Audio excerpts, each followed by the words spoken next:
Falcon for Mobile extends EDR capabilities beyond the desktop by monitoring and recording activities taking place on mobile devices.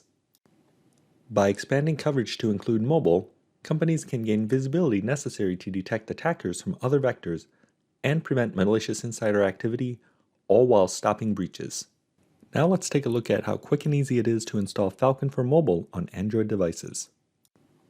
To enroll new devices, we'll start with mobile enrollment. You can import a list of email addresses from a text file.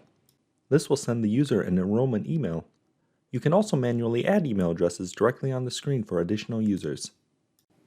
When the users receive the enrollment email, it will provide them with the instructions on how to proceed. If the agent wasn't already deployed by an MDM, they can click on the Google Play Store link and just need to install the CrowdStrike Falcon app. After the installation is complete, they'll switch back to the email and click on the Enroll Now link. Then they'll open the CrowdStrike app and that'll begin the initialization process. Now they'll be presented with information about the collected data and prompts them to agree to the privacy policy. That'll continue the enrollment process.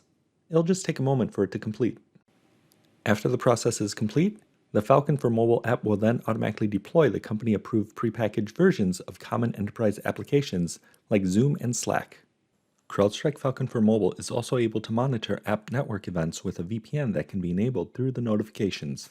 Now that we can see the protected apps listed, we can add them to the home screen. The applications protected by CrowdStrike will be identified with the Falcon icon and ensure visibility into the activities of the device. EDR with Falcon for Mobile allows organizations to benefit from powerful reporting, investigation, and threat hunting capabilities across the enterprise's entire digital terrain, including mobile devices.